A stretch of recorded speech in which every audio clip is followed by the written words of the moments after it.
லட்ச லட்சமாக செலவு பண்ண எல்லாமே வேஸ்ட்டாக போச்சியா. என்ன சொல்கிறேன், எனக்கு ஒன்றும் புரியலையே. இல்லை மச்சான், 1.5 லட்ச ரூபா செலவு பண்ணி வெளிநாட்டிலேருந்து ஓட்டு போடுறேக்கான்னு நம்ம ஊருக்கு வந்தையா. ஓட்டு போடலான்னு பூத்து பக்கம் போனால் உனக்கு ஓட்டு இல்லைன்னு அடித்து விரட்டி விட்டாங்கய்யா. சரி, எனக்கு ஏதாவது நியாயம் கிடச்சானும்யா. சரி, நான் என்ன பண்ண போகிறேன்? என்னால் என்னையா பண்ண முடியும்? அடித்து போட்டாவோட கேட்க நாதியத்தை அனாத பைய. நாங்களாம் ஒரு சாதாரண மனுஷன், நீ அப்படியா? நீ வந்து ஒரு ஃபேமஸான ஒரு ஆள்.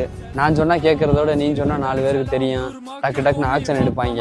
எனக்கு எப்படியாவது உரிமையை வாங்கி கூடியா. அதெல்லாம் என்னால் எதுவும் பண்ண முடியாது. ஏயா, என் ஓட்டை பறிச்சிட்டாங்க, என் உரிமையை பறிச்சிட்டாங்கன்னு உயிரை கொடுத்து உன்ட்ட கத்திக்கிட்டு இருக்கேன். வந்தது வந்து நம்ம எகத்தாளமாக பேசிக்கிட்டு இருக்கேன். பெரிய செலிபிரிட்டி ஆகிட்டா உனக்கு பெரிய இவன் நினைப்போ. ஏண்டா, எனக்கே ஓட்டு இல்லைன்னு பூத்துக்குள்ள விடாம வாசல்லே வச்சு அனுப்பிட்டாங்க. என்கிட்ட வந்து உரிமைக்காக கேட்காம, உரிமைக்காக நானே எப்படி ஓட்டு போடுறது